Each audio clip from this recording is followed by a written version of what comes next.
ಹತ್ರ ಹೋದೆ ಡೆಂಟಲ್ ಕ್ಲಿನಿಕ್ಗೆ. ಅವರು ಹಲ್ಲ ಬಿದ್ದೋಗಿತ್ತು. ಹೋದೆ, ಅವರು ಇನ್ನೊಂದು ಹಲ್ಲು ಹಲ್ಲಾಗ್ತದಂತೆ 2 ಹಲ್ಕಿದ್ರು. ಆಮೇಲೆ ಅವ್ರು ಹೇಳಿದ್ರು ಇಂಪ್ಲಾಂಟ್ ಮಾಡಿಸ್ಕೋಬೇಕು, ಆದರೆ ಇದರ ದಿವಸ ತೆಗೆದು ಹಾಕಿ ಒಂಥರ ಮಾಡಬೇಕು ಅಂತ.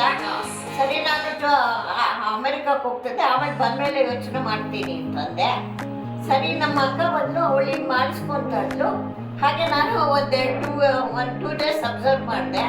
ಆಮೇಲೆ ನನಗೆ ತಲೆಗೆ ಹೊಳಿತು, ಯಾಕೆ ನಾನು ಮಾಡಿಸ್ಕೋಬಾರ್ದು, ಎಲ್ಲೇ ಪ್ರತಿ ಸತಿನೂ ತೆಗೆದಿಟ್ಕೋಬೇಕು, ಇಲ್ಲಾಂದರೆ ಬಿದ್ದಾಗೆಲ್ಲ ಡಾಕ್ಟರ್ ಹೋಗ್ಬೇಕು ಅಂತ. ಅದಕ್ಕೆ ನಾನು ಮಾಡಿಸ್ಕೊಂಡೆ. ಎಲ್ಲ ತುಂಬ ಫ್ರೆಂಡ್ಲಿ, ಚೆನ್ನಾಗಿ ಮಾಡ್ತಾರೆ. Thank you. ಸೊ ಕೆಳಗಡೆ ಎಲ್ಲ ಇಂಪ್ಲಾಂಟ್ ಮಾಡಿಸಿದ್ರ, ಮೇಲೆ ಎಲ್ಲ ಪೂರ್ತಿ ಹಲ್ಲಾಕ್ಸಿದ್ರ, ಏನಾದ್ರು ನೋವಿದೆಯಾ? ಇಲ್ಲ, ಏನ್ ನೋವಿಲ್ಲ, ಆರಾಮಿದ್ದೀರಾ? ಕಚ್ಚಿ ಸೊ ಎಲ್ಲ ಕಚ್ಚಕ್ಕೆಲ್ಲ 2 ಕಡೆ ಚೆನ್ನಾಗಿದೆ, ಈಗ ತಿನ್ನಕ್ಕೆಲ್ಲ ಆರಾಮಿದೆ. Very good.